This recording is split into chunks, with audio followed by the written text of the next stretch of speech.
The terrain around for 16 miles since landing in Gale Crater in 2012. This view is from 1,500 feet above our landing site. We're climbing the side of Mount Sharp, a very tall mountain in the center of the crater.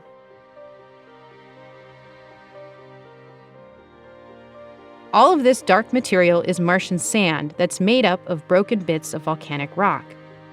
Can you see the ripples that were shaped by the wind?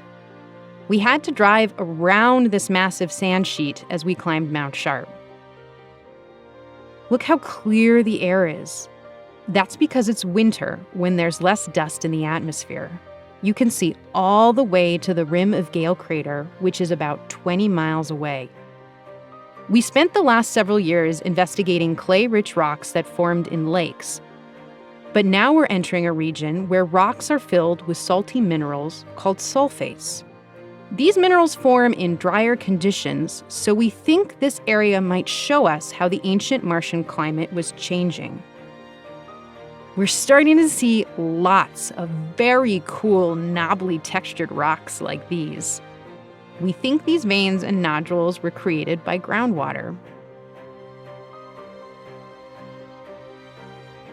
Here we recently drilled our 32nd sample of the mission. By studying the chemicals and minerals in this rock, we can learn how the ancient environment was changing as we go from the clay region into the sulfate region. And these hills are different from anything we've seen on the lower mountain. They're rounded, unlike the ridges and mesas we've seen before. Now let's look ahead to where we're going. We'll soon be entering a narrow valley that should make for some amazing images.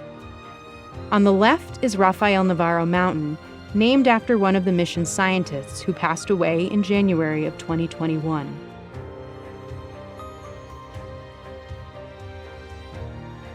This nearby hill is huge. It's about the size of a 4-story building. This changing terrain is more than just fun to look at. It can teach us how Mars lost its water over time. How long did conditions that were favorable to life last? We're looking forward